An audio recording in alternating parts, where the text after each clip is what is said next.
Consulta económica con Israel Abreu por el Rumbo de la Tarde.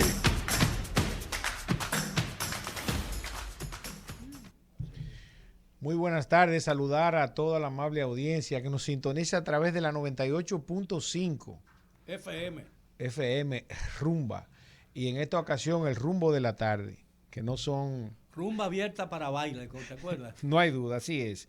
Definitivamente en el día de hoy, un tema bastante interesante que está relacionado al respecto de cómo el gobierno dominicano se beneficia del precio de los combustibles.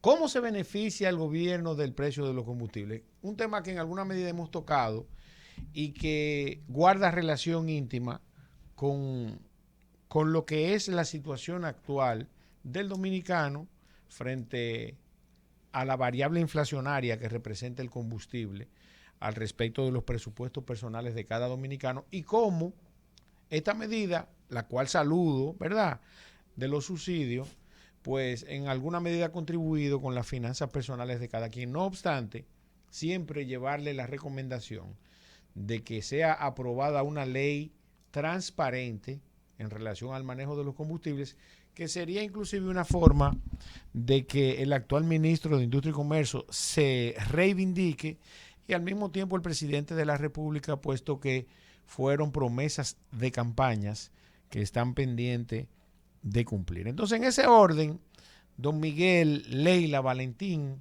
y la señorita aquí presente también, que está chateando. No, pero buscando información. Okay. Fresco un rato. Sí, sí, eso no, digo yo también. No, oye, yo la iba a invitar a que saliera a chatear para allá afuera, pero no, o sea, no quería decir.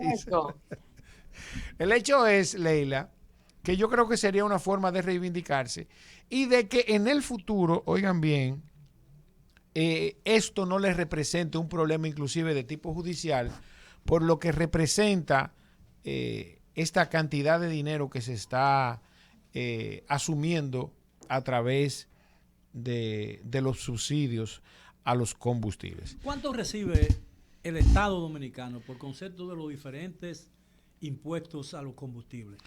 Bueno, mire, al cierre del 31 de mayo, el Estado Dominicano recibió alrededor de 38 mil millones de pesos. Eso estimado hasta... Acumulado, ¿no? Sí, acumulado de enero a mayo. Ya eso está confirmado. Ahora, la estimación enero-junio versa al respecto de 57 mil millones de pesos, que es un porcentaje un poco más alto del que realmente se había presupuestado recibir. Ahora tengo entendido que parte de ese dinero que el gobierno capta por concepto de impuestos a los derivados del crudo, ¿no? Uh-huh. Va destinado o está reservado para el pago de la deuda externa. En sentido general ya forma parte del presupuesto. Ahora, la distribución de manera específica, ¿verdad?, que se suponía amortizar la deuda externa, no necesariamente en el mismo porcentaje que se recibe va destinado a amortizar la deuda externa. Ya la deuda externa inclusive sobrepasa lo que nosotros recaudamos por concepto de impuesto a combustible. Ahora, ¿qué porcentaje de esos impuestos va dirigido a resolver problemas de la actividad privada? Muy bien. Primero, explicar que el gobierno estima recibir alrededor de 55 mil millones de pesos por concepto de impuesto a los combustibles. Estamos hablando de ad valorem y impuestos específicos, que así se registra en la tabla de ingresos del presupuesto general del Estado, y por concepto de GLP alrededor de 8 mil millones de pesos dominicanos, que sumados entonces, estimados a enero-junio del año 2022, suman alrededor de 55 mil millones de pesos. Ahora bien, ¿cómo se beneficia el gobierno en ese orden? Bueno, pues el presupuesto general del Estado se hizo con un precio del barril del petróleo a $65, y durante todo el año el precio promedio al cual se ha liquidado el precio del barril del petróleo es sobre los $100. Vamos a hacer un ejercicio rápido. Eso representa un aumento de alrededor de un 40%, esa diferencia. Entonces, cuando se liquida, ¿verdad?, el impuesto a los combustibles, se calcula sobre la base de ese aumento que está sumado en la factura petrolera, la liquidación del impuesto, porque es un porcentaje, no es un impuesto fijo. En el caso del ad valorem, como les decía, es un 16%. Pero y es por un eso beneficio contable. Así es. Más nada. No, contable no. Porque, bueno, al tiempo de que produce, ¿verdad? Inflación, el mismo aumento, porque no necesariamente eso significa que a República Dominicana esté entrando más combustible, sino que lo que produjo ese aumento fue simplemente un aumento de precio. Lo que está pasando en la Dirección General de Impuesto Interno al respecto del aumento de las recaudaciones y en alguna medida también en la Dirección General de Aduanas. Un empresario al cual le están sumando el aumento del flete, en esa misma medida su liquidación de impuestos también aumenta en la misma medida que se le aumentó ese cálculo de esa factura. Exactamente lo mismo en ambos escenarios. Ahora bien, el hecho es que no tiene sentido que el gobierno, ¿verdad?, le entre un dinero por un bolsillo y de ese mismo dinero, que es la realidad, entonces esté administrando subsidios que, vuelvo y le repito, en alguna medida y en algún momento van a ser cuestionados y que son relativamente cuestionables. Es más transparente llamar la atención del presidente y del ministro de Industria y Comercio para que se aboquen a la revisión de esa ley, que fue una promesa de campaña de ambos y que va a llevar transparencia, ¿verdad? Y que va a ser una herramienta contra la inflación que lamentablemente Mira, lo sigue único creciendo que yo veo, galopantemente. lo único- Valentín tiene el dedo arriba. Sí, no es una pregunta, sino si me permite. Por favor, un adelante. análisis informativo, que es que tengo está escuchando el programa y le interesa muchísimo tu participación, el afamado abogado conspicuo Cándido Simón. Y me dice que esos números que tú das se quedan cortos con la cantidad de papeles que le acaban de notificar del caso Medusa. Ahora, yo te quiero hacer una... Por favor. Bueno, que ya... Ay, perdón. No, pero bueno, yo la pienso mejor. No, pero no importa, díganosla sin pensar. No, está bien. El hecho es entonces que como una herramienta, don Miguel, de transparencia, don Luis Abinader, el presidente, como don Hito Bisonó, pudieran hacer ese ejercicio. Y como les comenté anteriormente, el gobierno tenía presupuestado recibir alrededor de 45 mil millones de pesos por concepto de impuesto a los diferentes hidrocarburos y los diferentes tipos de impuestos, y ha recibido o estima recibir a junio alrededor de 9 mil millones de pesos. ¿Cuánto nos ha costado el subsidio a los combustibles, Valentín? En este momento, 19 mil millones de pesos. Sí. Yo lo único que cuestiono con la política de subsidio que es relacionada con los precios locales de los derivados del petróleo es que es un subsidio que beneficia por igual o más beneficia a los grandes consumidores que a la gente de clase media y clase media baja. Porque el gobierno dominicano está subsidiando a los que usan combustible, a los que tienen Mercedes-Benz y tienen vehículos de alta gama y de alto consumo, que a los que hacen labores de concho. Por ejemplo, el GLP. Yo le quitara el 100% del impuesto al GLP. Es decir, que los ricos, los más ricos de este país, se benefician tanto y por igual de ese subsidio que la gente más pobre de la nación dominicana. No es el que se consume en la casa. Sí, yo gas, lo eliminara. el petróleo. Y también se utiliza para la movilidad. Pues, como explica... El problema es que con relación al GLP, que en su momento fue lo que salvó a este país de una deforestación que hubiese convertido a este país en un desierto. Balaguer. Es decir, entonces, la gente es preferible que la gente consuma GLP y no que comience a cortar árboles. Y que no consuma leña. Yo le eliminara el 100% de los impuestos al GLP. Con toda razón, basándome en lo que usted acaba de explicar inclusive. Pero habría que buscar una forma de que no afecte a los hogares. No, eliminarle los impuestos. Eso reduciría, claro. Eliminarle. Sí, tú me estás... claro. Totalmente de acuerdo. Pero una pregunta, a raíz de la desaceleración, el desaumento, la parálisis que se hizo con respecto a la presunta y pronosticada alza en la tarifa eléctrica, don Miguel Guerrero, no sé si lo conoce, un gran periodista dominicano. Más periodista es usted que yo, atrevido. No hablo de usted, Más respeto. Estamos hablando del egregio y caro periodista excelso siempre, don Miguel Guerrero. Publicó un tweet, elevó a las anchurosas avenidas del internet una preocupación y decía en su tweet que cómo podemos nosotros ver como plausible el hecho de que te suban la tarifa, luego dicen que detienen una alza que iba a ser el alza del alza y todavía quieren que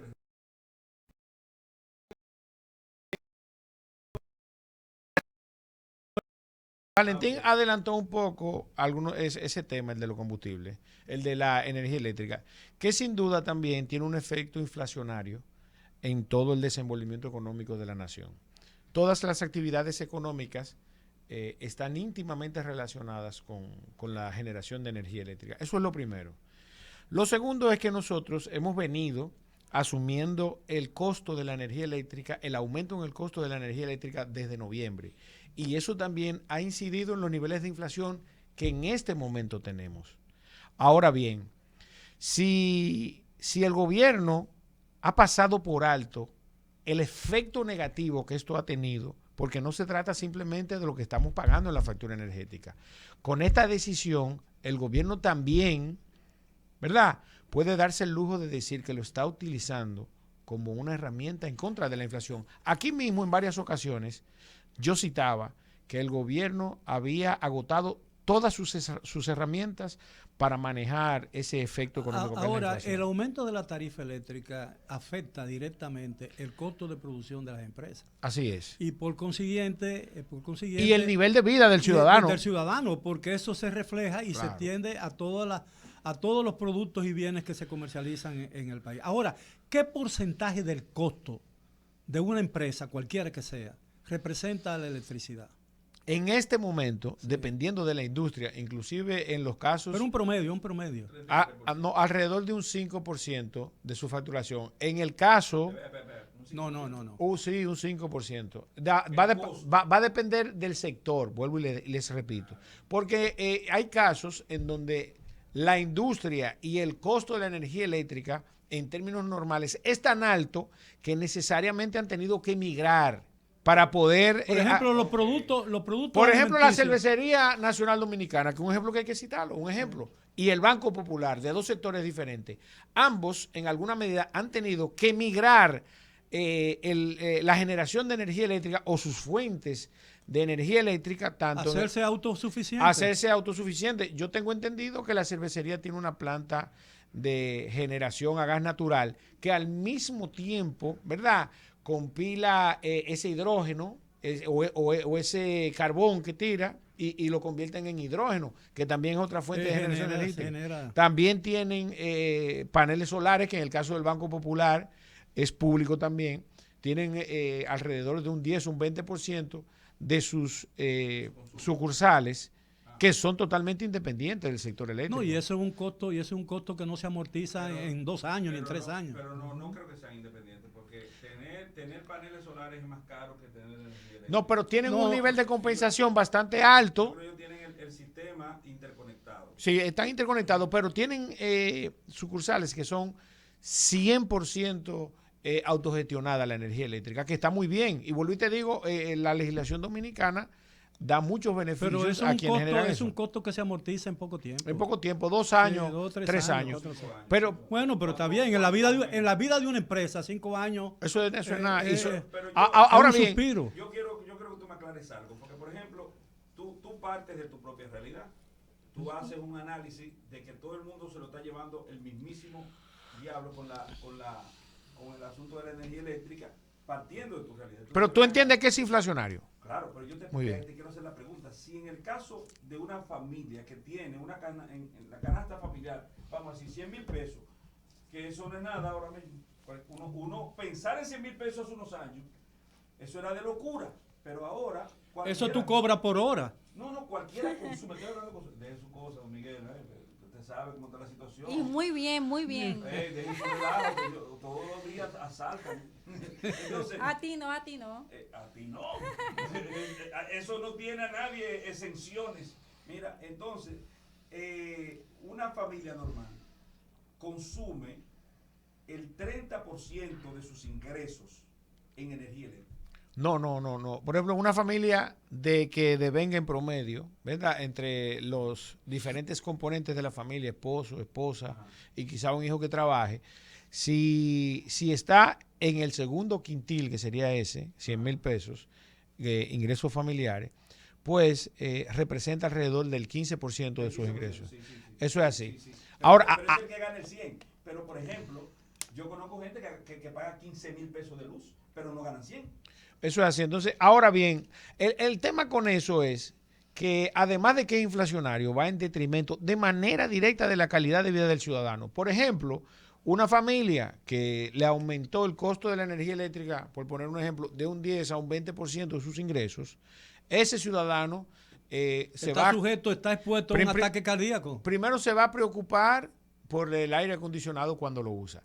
Segundo, hay otros productos, otros bienes de la canasta básica familiar que lamentablemente va a haber sacrificado en cuanto a la calidad se refiere de los productos que está consumiendo.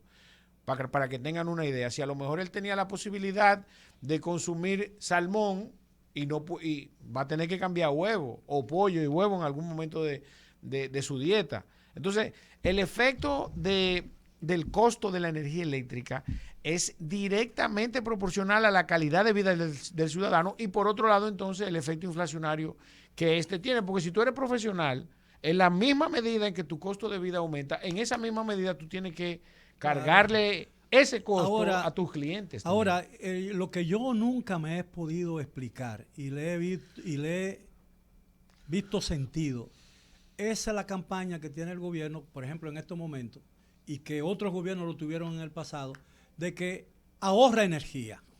Cuando todo el mundo sabe que el aumento de la producción de energía y del consumo es un elemento vital para el desarrollo y que tú mides el crecimiento de la economía en función del consumo de esos factores importantes del desarrollo. Entonces, nosotros no vamos a progresar y a alcanzar cierto nivel de desarrollo produciendo menos energía. Así es. Y la energía que se produce tiene que consumirse. Como parte del tú no lo puedes guardar en un armario, la energía. Como parte del autogolpe que se dio... Pero tengo razón. Claro, tiene mucha razón. Parte del autogolpe pues que se dio el presidente Hipólito Mejía fue justamente ese. Yo no te recuerda lo ridículo que se veía, que tú di que en una empresa del Estado, una de esas instituciones, que el aire hay que apagarlo a tal hora.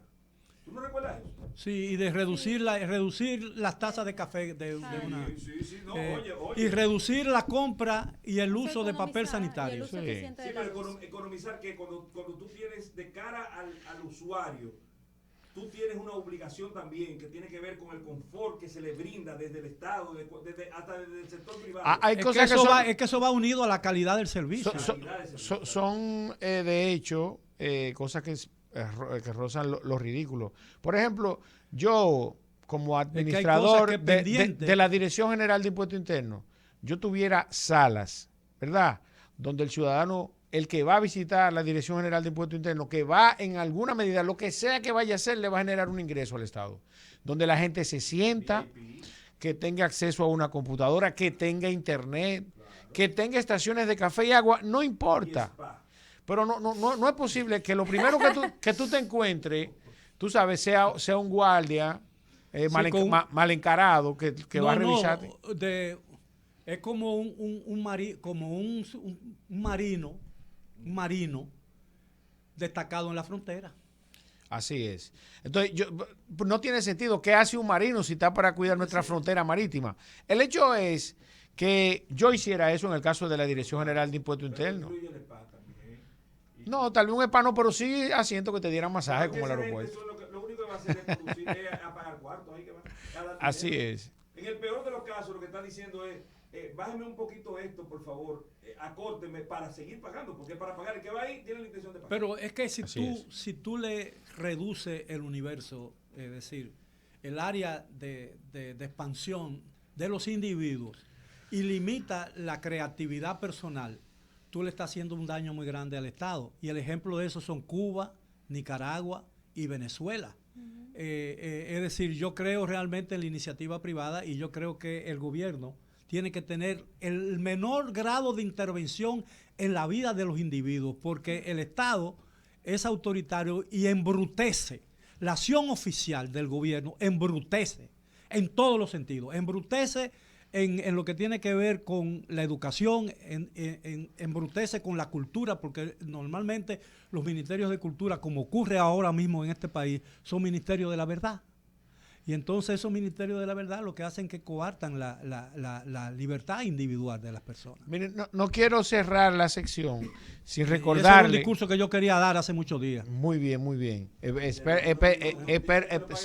Sí, mañana voy a tener que venir. Miren, definitivamente, profesor, yo quiero acordarle, porque en reiteradas ocasiones lo he tratado, y creo que se van a acordar de mí cuando sea, ¿verdad?, el propio pueblo quien le exija al actual gobierno que den cuentas de los subsidios que en alguna medida lo están beneficiando, pero que existen herramientas más transparentes para la creación de mejor y más bienestar social a los ciudadanos en cuanto al manejo de los combustibles. Dale un pedazo de pan a un hambriento.